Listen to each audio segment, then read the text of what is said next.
여러분 반갑습니다. 한 주간 잘 지내셨습니까? 네, 제가 오랜만에 설교하는 거 맞는 것 같아요. 엄청 떨리네요. 왜 그렇죠? 네, 언제쯤 여기에 적응이 될지 잘 모르겠지만, 네. 오늘 본문은 이스라엘 민족이 드디어 가나안 땅 정복을 위해 요단강을 건너는 이야기입니다. 가나안 땅을 정복하기 위해서는 요단강을 건너야만 했죠. 요단강은 평상시에는 너비가 30m에 깊이가 0.5에서 3m 정도로 되는 아주 깊거나 넓은 강은 아니었다라고 합니다. 그래서 그렇다고 해서 물론 걸어서 건널 수 있는 강이냐, 물살이 굉장히 셌고 그 수심이 낙폭이 심했기 때문에 그렇게 걸어서 건너는 것은 쉽지 않은 일이지만 잘만 피하면, 요단강이 굉장히 긴 강이기 때문에 잘 살피면 어려움 없이 힘생장정이라면 헤엄쳐서 건널 수 있는 강이었다라고 얘기합니다. 그런데 문제는 오늘 15절에 보면 이스라엘 민족이 강을 건널 당시는 곡식 거두는 시기였다라는 겁니다. 15절에 이렇게 말하고 있습니다. 오늘 읽진 않았는데, 요단이 곡식 거두는 시기에는 항상 언덕에 넘치더라라고 되어 있습니다. 곡식 거두는 시기에는 북쪽 산들에서부터 눈이 녹아내리고 봄철에 내린 이른 비 때문에 강이 범람한 상태가 되었습니다. 그래서 강폭이 아까 한 30m라고 그랬죠. 근데 이게 어느 정도로 늘어나냐면 200m에서 1km까지 늘어난대요. 제가 위키 백과사전을 보니까 1.6km까지 는다 그러더라고요. 어마어마하게 30m에서 그렇게 늘어나는 겁니다. 수심도 아까 말했듯이 3, 4m로 깊어지기 때문에 수영이나 배로도 강을 건너는 것이 쉽지 않다라는 것을 알 수 있습니다. 그렇다면 왜 하나님께서는 이스라엘을 요단강을 건너서 가나안 땅으로 들어가게 하셨을까요?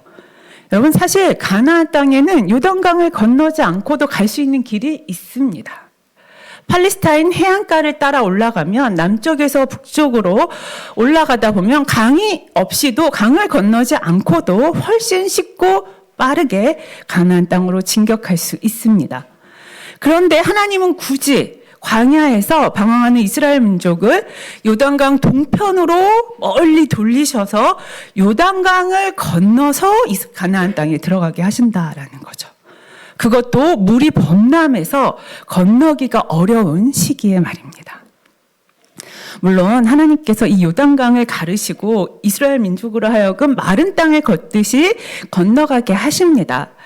이것은 하나님의 놀라운 기적과 역사를 보여주는 사건이죠. 그런데 단순히 하나님께서 이런 놀라운 기적과 역사를 보여주시려고 요단강을 건너서 가나안 땅으로 가게 하신 것일까요?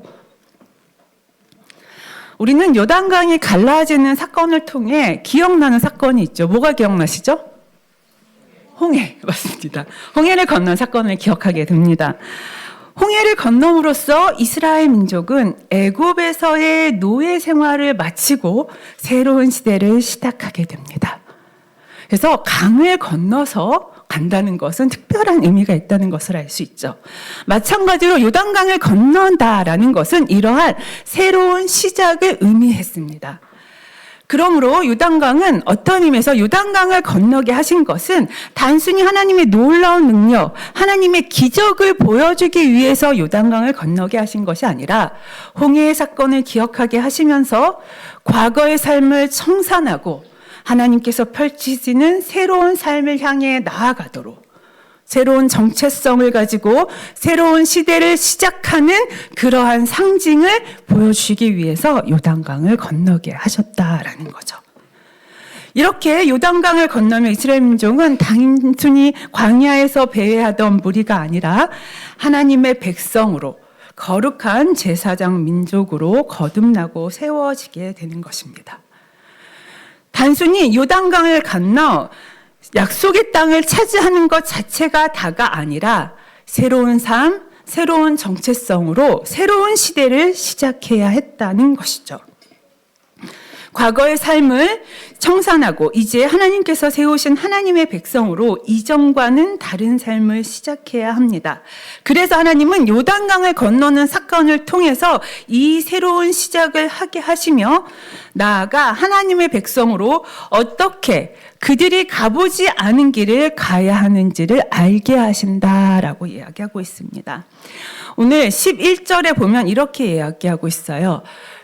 보라, 온 땅의 주위에 언약궤가 요단 앞에 너희 앞에서 요단을 건너가나니 그리하면 너희가 행할 길을 알리니. 네, 제가 보내드린 거가 11절이었나요? 네네.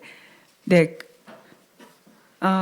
네, 10절이었네요. 네, 아니 10절이 아니었네요. 네, 제가 너희가 행할 길을 알리니. 네, 4절이었군요. 네, 제가 잘못 드렸습니다. 너희가 행할 길을 알리니 너희가 이전에 이 길을 지나보지 못하였음이니라. 너희가 이 길을 지나보지 못하였는데 뭐예요? 너희가 행할 길을 알게 된다. 요단강을 건너면 어떻게 돼요? 너희가 앞으로 어떻게 행할지를 이 사건을 통해서 알게 될 것이다 라고 말하고 계시다는 거죠. 여러분, 새로운 시작은 그들에게 기대와 설렘을 주지만 두려움과 긴장을 가져오기도 했을 것입니다. 그들이 꿈꾸던 가나안 땅이기는 하지만 버젓이 가나안 민족이 살고 있는 땅을 빼앗아 차지한다는 것은 말처럼 쉽지 않은 일이었습니다. 아니, 무엇보다도 이제 하나님의 백성으로 어떻게 그 땅에서 살아야 하는지 그들은 알지 못했습니다. 그런 그들에게 하나님께서는 요단강을 건너는 사건을 통해서 그들이 앞으로 이 새로운 길을 어떻게 걸어야 할지를 알게 하신다라고 말하고 있다는 거죠. 2024년이 시작되었습니다. 벌써 한 달이 지나가죠. 여러분, 새해를 시작하시면서 많은 다짐을 하시고 계획도 하셨죠. 저는 정말 계획을 잘 세우는 극제이거든요. 근데 이번에 하나도 못했어요. 지난해 말에 너무 바빠갖고 아무 계획도 아무 다짐도 못하고 새해가 시작됐습니다. 정말 변화가 많은 해인데 아무것도 없이 막 계획도 준비도 없이 시작하니까 엄청 불안하더라고요. 뭐 이렇게 해도 되나? 이렇게 가도 되나? 막 이렇게 새해가 시작해도 되나? 막 이런 생각이 들었습니다.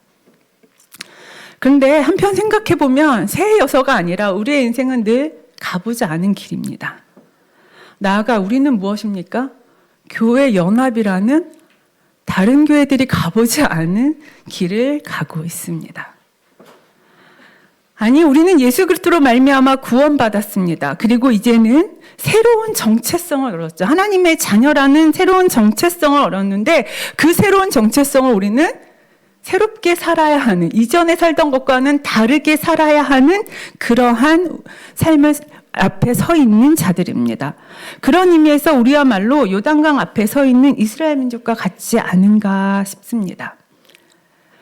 그런데 하나님께서는 이러한 새로운 정체성으로 살아가려는 이스라엘에게 요단강 사건을 통해서 어떻게 이전에 가보지 않았던 길을 어떻게 행해야 하는지를 우리에게 알려주신다라고 말하고 있고, 그렇기 때문에 오늘 우리가 말씀을 통해서 그러면 우리 앞에 펼쳐진 이전에 가보지 않은 길을 걷기 위해 우리에게 필요한 것은 무엇인가를 한번 살펴보았으면 좋겠습니다. 첫 번째, 우리가 이전에 가보지 않았던 길을 가기 위해 필요한 것은 무엇이냐? 첫 번째, 하나님께만 시선을 고정하고 뒤따라 가는 것입니다. 오늘 본문에 보면 요단강을 건너기 전에 관리들이 백성들에게 다음과 같이 명령합니다. 13장 3절에서 4절을 같이 한번 보도록 하겠습니다. 너희는 백성에게 명령하여 이르되 너희는 레위 사람 제사장들이 너희 하나님 여호와의 언약궤 매는 것을 보거든 너희가 있는 곳을 떠나 그 뒤를 따르라. 그러나 너희와 그 사이 거리가 2000규빗쯤 되게 하고 그것에 가까이 하지는 말라. 그리하면 너희가 행할 길을 알리니 너희가 이전에 이 길을 지나보지 못하였음이니라 하니라. 요단강을 건널 때 하나님의 언약궤를 맨 백성들이 언약궤를 맨 제사장들이 백성에 앞서가고 백성들이 그 뒤를 따라가라고 하고 있습니다. 그리고 백성들은 언약궤를 따라가되 어느 정도 거리를 두래요? 2000규빗 정도의 거리를 두고 쫓아가라라고 이야기하고 있습니다.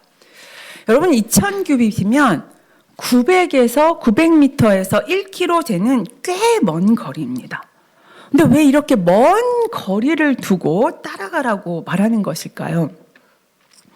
여기서 하나님의 언약궤는 하나님의 임재를 말하는 것이고 하나님께서 실제적으로 동행함을 보여준다고 할 수 있겠죠. 그런데 부정한 사람이 거룩한 하나님의 임재의 상징인 언약궤 앞에 가까이 가거나 손을 대면 죽을 수 있기 때문에 거리를 두라고 말씀하신 것입니다. 또한 이스라엘 백성의 숫자가 많았기 때문에 많은 사람들이 함께 언약궤를 주목하면서 따라가려면 상당한 거리를 두어야 했기 때문에 2000규빗을 거리를 두고 따라가라고 말씀하신 거죠.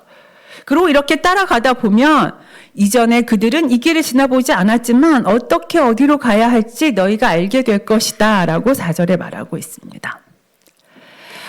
자, 여기서 우리는 새로운 길을 걸어가는 중요한 원리를 배우게 됩니다. 여러분 말이 그렇지 1km 정도 떨어져 있는 언약궤를 보고 따라간다는 것이 쉬웠겠습니까? 여러분 1km라면 어느 정도 되는지 아세요? 저희 교회에서 방배역까지 거리가 한 456m 정도 되더라고요. 제가 또 찾아봤어요. 그거의 2배예요. 엄청 먼 거리입니다. 언약궤가 1km 정도 앞에 있었다 그러면 아무리 평지라고 해도 언약궤가 점처럼 보였을 거예요. 자칫 한눈에 팔거나 다른 곳을 본다면 순식간에 언약궤가 어디로 갔는지 보이지 않고 찾기 어려울 수 있습니다. 그렇다면 우리가 언약궤를 따라가기 위해서는 어때요? 눈을 한시도 떼어서는 안 된다라는 것을 알 수 있어요. 우리가 새로운 길을 갈 때 우리는 어디로 가야 할지 알지 못합니다. 그래서 주변을 두리번거리고 주변 상황이나 다른 것에 시선을 빼앗기고 불안과 두려움 때문에 집중하여 걷기가 쉽지 않습니다. 그러나 우리의 시선이 흐트러지고 우리가 하나님께 집중하지 못하면 어떤 일이 일어나느냐? 길을 잃고 잘못된 길을 가게 된다라는 거죠. 그렇기 때문에 이전에 가보지 않은 길을 갈 때 우리에게 중요한 것은 뭐냐면 하나님께 시선을 고정하고 집중하는 거라는 것입니다. 그래야 올바로 따라갈 수 있다라는 거죠. 나아가 하나님을 따름에 있어서 결코 우리가 하나님을 앞서서는 안 된다는 것을 보여줍니다. 모든 이스라엘 백성은 하나님께서 앞서 가시는 것을 보고 뒤따라가야 했습니다. 그런데 이렇게 거리를 1km나 두신 것은 그들이 결코 하나님보다 앞설 수 없도록 하나님보다 앞서 나가지 못하도록 거리를 두셨다라는 거예요. 여러분 자칫 우리는 하나님과 동행한다고 하면서도 인간은 자신들이 원하는 길로 앞서갑니다. 하나님을 내가 원하는 방향으로 이끌고 가려고 할 때가 많습니다. 우리의 열정이나 지나친 열심이 하나님 가시는 길을 뒤따라가기보다는 내가 앞서가고 그러면서 오히려 하나님께서 나를 좀 따라오라고 강요한다는 거죠. 나의 계획이, 나의 경험이, 나의 조급함이 앞서 나가서 오히려 하나님 가시려는 길을 방해하고 지체하게 만들 수 있다라는 겁니다. 그러므로 결코 우리는 하나님보다 앞서서는 안 됩니다. 우리는 이전에 이 길을 가보지 않았습니다. 그래서 어떻게 가야 할지 모릅니다. 그런데 막 조급하죠. 그런데 막 앞서죠. 근데 중요한 것은 하나님께서는 이미 모든 길을 알고 계십니다. 그러니 내가 앞서려고 하지 말고 그분의 뒤만 따라가야 하는 것입니다. 때로는 가시는 방향을 알 수 없어 답답하고 의심이 든다고 하더라도 끝까지 주목하여 그 뒤를 따라가는 것, 그것이 우리가 해야 할 일이라는 것입니다. 2024년에서 뭘 할까? 막 내 계획, 내 조급함으로 뭘 하려고 하는 것이 아니라 오히려 내가 앞서가려는 것이 아니라 오히려 하나님께서 이끄시는 대로 하나님께서 앞서 가시도록 그 뒤에서 하나님만 집중하고 시선을 고정시키고 뒤따라갈 때 우리가 가야 할 길을 알게 된다라고 말하는 것입니다. 그러므로 우리의 시선을 하나님께 고정하고 하나님만 뒤따라가야 합니다. 두 번째로는 자기 자신을 성결하게 해야 합니다. 이렇게 여호와의 언약궤를 뒤따라가라고 말하면서 5절에 여호수아는 백성들에게 자신을 성결하게 하라고 얘기합니다. 5절을 보겠습니다. 여호수아가 또 백성에게 이르되 너희는 자신을 성결하게 하라. 여호와께서 내일 너희 가운데 기이한 일들을 행하시리라. 네. 여호수아는 강을 건너기 전에 백성들에게 성결을 요구합니다. 사실 강을 건너자마자 적군들과 싸울지도 모르는데 어떤 군사적 작전이나 무기를 준비해야 하는 것이 아니었을까요? 아니 적어도 물이 차오른 요단강을 건너기 위해 안전하게 건너기 위한 무언가 준비를 해야 하는 것이 맞지 않았을까요? 근데 왜 여호수아는 자기 자신을 성결하게 하라고 말한 것일까요? 여호수아는 자신을 성결하게 하라고 하면서 그 이유가 뭐냐면 5절 이하에 여호와께서 내일 너희 가운데 기이한 일들을 행하실 것이다 라고 말합니다. 즉 요단강을 건널 때 하나님께서 기이한 기적을 베푸실 것이라는 것이죠. 요단강을 건너고 가나안 땅을 정복하게 되는 것, 그것은 이스라엘이 할 수 있는 일이 아닙니다. 하나님께서 행하셔야 하는 일이시고 오직 하나님의 능력과 기적으로만 가능한 일이었습니다. 그리고 이렇게 하나님의 기이한 일, 하나님의 능력이 나타난다는 것은 거룩하신 하나님께서 그들 가운데 임재해 계시겠다라는 이야기죠. 이렇게 거룩하신 하나님께서 임재해 계시다면 부정한 사람들이 그곳에 있으면 부정한 사람들에게는 어떤 재앙이 닥칠지 모를 일이었습니다. 그래서 심지어 언약궤도 2000규빗이나 떨어져 따라오라고 하지 않으셨습니까?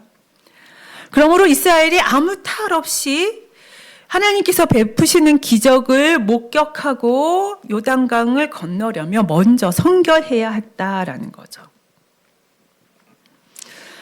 그러므로 이전에 가보지 않은 길을 가는 우리에게 필요한 것은 앞으로 어떤 일이 닥칠까? 어떤 어려움이 있을까? 무슨 변수가 있을까를 예측하고 준비하는 것이 아니라 정말 내 자신이 하나님 앞에 성결하게 서 있느냐를 먼저 점검해야 한다라는 거죠. 하나님이 앞으로 행하시는 일들을 내가 동참하고 누리려면 내가 성결하지 않으면 그것은 오히려 재앙이 될 수 있기 때문입니다. 여러분, 우리는 뭔가 새로운 일에 엄청난 하나님의 역사와 하나님의 기적을 기대합니다. 근데 그 기적의 주인공이 되려면 뭐가 돼야 돼요? 먼저 내가 성결해야 된다라는 거죠. 그렇다면 자신을 성결하게 한다는 것은 무엇입니까? 이것은 1차적으로 그들이 자신의 몸을 씻고 성적인 관계를 피하는 것이었습니다. 그러나 이것이 성결하게 되는 것에 다였을까요? 그렇지 않습니다. 여러분, 자신이 성결하게 하기 위해서 필요한 것이 무엇이라고 생각합니까? 어떻게 할까요? 여러분, 우리가 성결하기 위해서 제일 먼저 필요한 것은 내가 어떤 존재인지를 기억해야 됩니다. 여러분, 사실 이스라엘은 어떤 자들이었습니까? 여러분, 요즘 신명기 묵상하고 계시죠? 신명기 9장 5절에서 6절에 이렇게 말하고 있습니다. 네가 가서 그 땅을 차지함은 네 공의로 말미암도 아니며 내 마음이 정직함으로 말미암도 아니요 이 민족들이 악함으로 말미암아 내 하나님 여호와께서 그들을 내 앞에서 쫓아내심이라. 여호와께서 이같이 하심은 내 조상 아브라함과 이삭과 야곱에게 하신 맹세를 이루려 하심이니라. 6절 같이 한번 읽어볼까요? 그러므로 내가 알 것은 내 하나님 여호와께서 내게 이 아름다운 땅을 기업으로 주신 것이 내 공의로 말미암음이 아니라 너는 목이 곧은 백성이니라. 여러분, 그들이 결코 가나안 땅에 사는 민족들보다 더 선하거나 공의로워서 요단강을 건너서 가나안 땅을 차지하게 되는 것이 아니었습니다. 이스라엘이 기억해야 할 것은 자신들은 결코 정직하거나 공의로운 백성이 아니라는 거였어요. 오히려 그들은 뭐예요? 목이 곧은 백성이에요. 하나님께 불순종하여 하나님을 경욕해 했던 자들입니다. 그러면서 신명기 그 이후에 나오는 이야기가 뭐냐면 40년 광야 생활 동안 너희가 얼마나 끊임없이 하나님께 거역하고 하나님의 진노를 샀었는지를 이야기해 줍니다. 그들은 결코 완전하지도 성결하지도 못한 자들이었습니다. 그들이 가나안 땅에 들어간다고 바뀔까요? 아니라는 거죠. 그러므로 그들에게 필요한 것은 자신들이 어떤 존재인지를 잊지 말아야 한다는 것입니다. 아무리 몸을 씻고 죄를 뒤집어 쓰고 부정한 것으로부터 멀리한다고 해서 성결해지느냐? 여러분, 죄적인 정결이 분명히 필요합니다. 그러나 그것이 그들을 깨끗하게 하는 것이 아니라는 거죠. 그들 스스로는 깨끗해질 수 없는 자들입니다. 오직 하나님의 은혜로만 거룩해질 수 있는 자들입니다. 그러므로 겸손하게 하나님의 은혜를 구하며 엎드려야 한다라는 겁니다. 여러분, 인간은 자신이 어떤 존재인지 잘 모릅니다. 자기 잘못이나 죄는 잘 보지 못하고 자신은 잘못이 없고 흠이 없다라고 생각합니다. 더군다나 작은 성공과 성취가 하나님께 선택받은 백성이라는 자부심이 자신을 대단한 존재로 착각하게 만들고 자기의에 빠지게 합니다. 이스라엘 백성도 아모리 왕 시온과 바산 왕 옥을 정복하고 이제 가나안 땅을 눈앞에 두고 있습니다. 어땠겠어요? 싸웠는데 그들이 정복했습니다. 그 당시 아모리 왕, 바산 왕 결코 약한 민족이 아닌데 그들의 땅을 자신들이 진멸해서 차지했습니다. 그리고 가나안 땅이 보여요. 이제 들어가면 돼요. 마음이 부풀고 들떠 있었을 것입니다. 그런데 그때 그들이 기억해야 할 것은 무엇이냐면 아무리 그렇다 하더라도 그들은 거룩하신 하나님 앞에서 지금 당장이라도 죽임당할 수 있는 죄인에 불과하다는 거죠. 그러므로 자기 자신을 돌아보며 자기 자신을 의지하지 말고 겸손히 하나님 앞에서 은혜를 구하는 것, 그것이 성결의 시작입니다. 내가 어떻게 성결해지려고 깨끗하게 정결하게 그런 노력을 한다고 해서 우리가 정결해지는 것이 아니라 하나님 앞에서 내가 어떤 존재인지를 기억하고 나는 구제불능의 죄인이라는 것을 깨닫고 하나님의 은혜 앞에 엎드리는 것이 진정한 성결의 시작이라는 거예요. 여러분, 우리는 어떻습니까? 여러분, 예수 그리스도의 보혈로 우리는 깨끗함을 받고 구원을 받았습니다. 그러나 구원받았다고 거룩한 삶을 살고 있습니까? 여러분, 우리가 알지 않습니까? 매번 반복해서 죄를 짓고 넘어지는 자입니다. 우리는 스스로를 거룩하게 할 수 없습니다. 그러므로 우리가 철저히 우리 자신이 하나님 앞에서는 죽을 수밖에 없는 죄인이요 전적으로 타락한 자라는 것을 잊지 말아야 합니다. 그래서 뭐예요? 예수 그리스도의 보혈의 은혜가 너무 감사한 것이고 성령님의 도우심 없이는 살 수 없다라고 고백하는 것, 그것이 바로 성결한 삶이라는 거예요.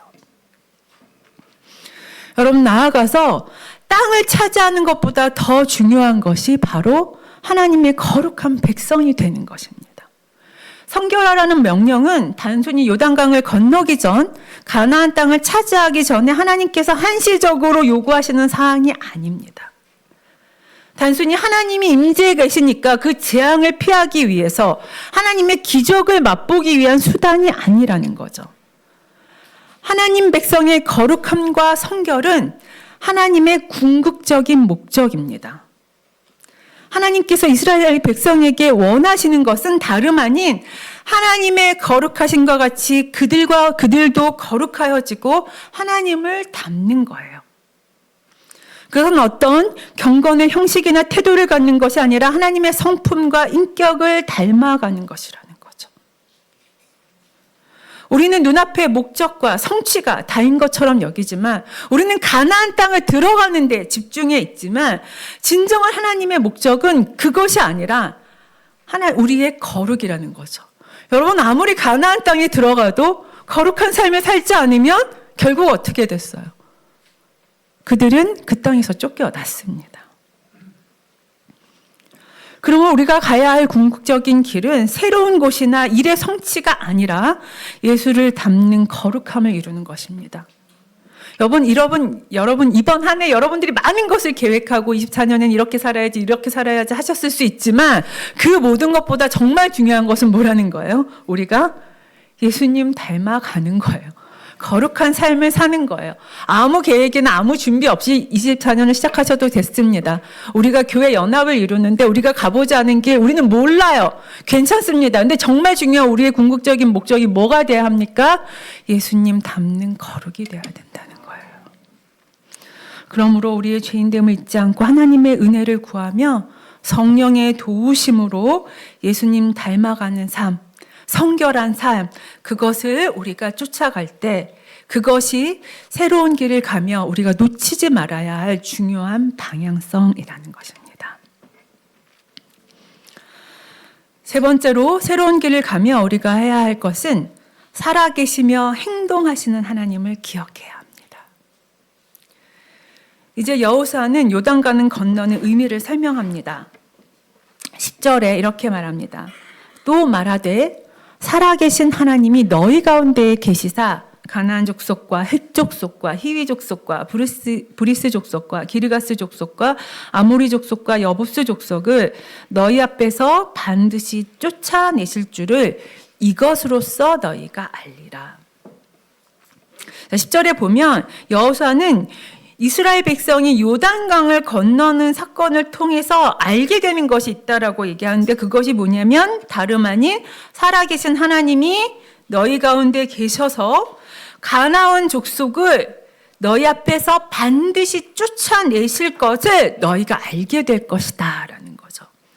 즉 요단강을 건너는 사건은 그냥 요단강을 건너고 끝나는 것이 아니라 이것을 통해서 앞으로 가나안 땅을 반드시 정복하게 될 것이라는 약속의 땅을 차지할 것이라는 보증이 된다라는 것입니다.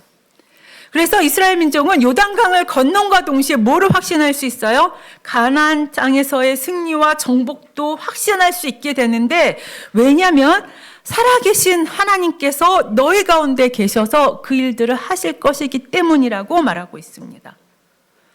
즉 요단강을 건너는 사건을 통해서 살아계신 하나님께서 그들과 함께 하심이 극명하게 드러난다라는 거죠. 그러면 살아계신 하나님께서 어떻게 그들 가운데 함께 하십니까? 오늘 11절과 13절에 이렇게 이야기합니다.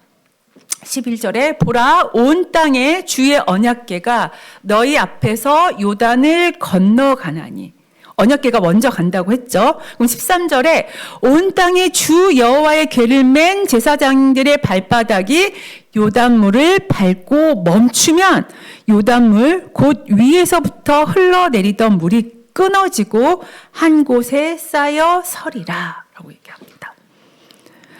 온 땅의 주인 되신 하나님께서 인지하신 언약궤가 요단강을 밟으면 물이 끊어진대요. 그리고 위에서부터 북쪽에서부터 흘러내려오던 물이 한 곳에 쌓여서 마른 땅이 된다라고 이야기하고 있습니다. 즉 살아계신 하나님은 이스라엘의 하나님은 살아계신 하나님인데 그 하나님이 어떤 하나님이시냐? 그의 백성이 요단강을 건너도록 직접 물속에 들어가시는 분입니다. 여러분, 하나님께서 제방 위에 서서 작전 명령만 내리시거나 뒷짐지고 구경하시는 분이 아닙니다. 사실 하나님께서 말씀만 하셔도 요단강 물이 갈라지지 않겠습니까? 아니 홍해를 갔을 때처럼 여호수아에게 손을 내밀라고 하시든지 뭐 지팡이를 내리치라고 하면 강물이 갈라지지 않았을까요?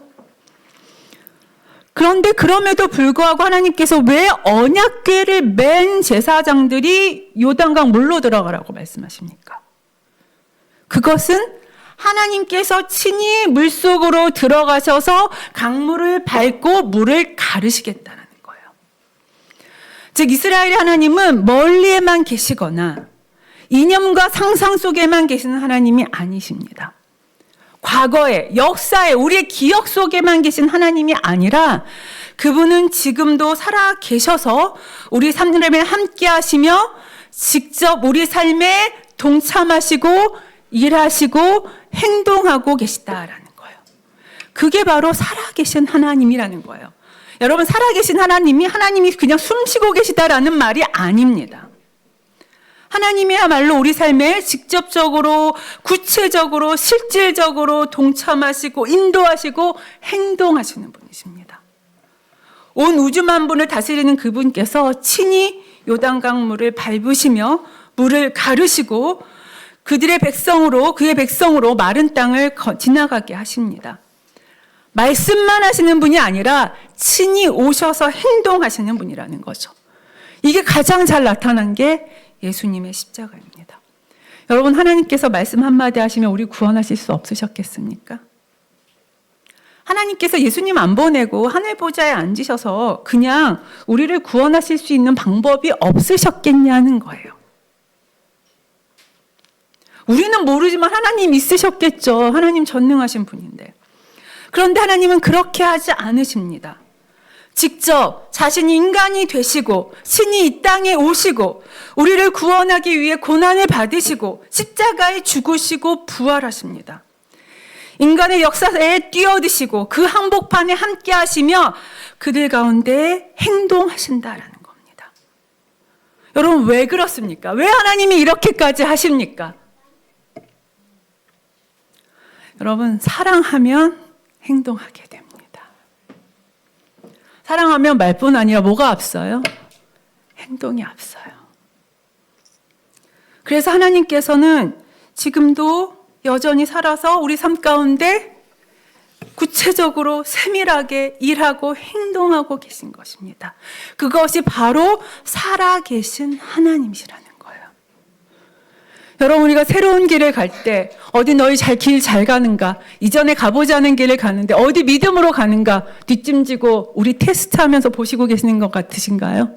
아니라는 거예요. 하나님 어떤 분이십니까?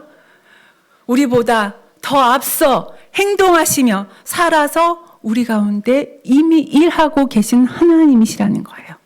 그것이 바로 살아계신 하나님이고, 우리가 새로운 길을 가며 이전에 가보지 않았던 길을 가며 기억할 것은 이 살아계신 하나님이 우리 삶에서 구체적으로 일하고 행동하고 계신다라는 것을 기억해야 한다라는 것입니다.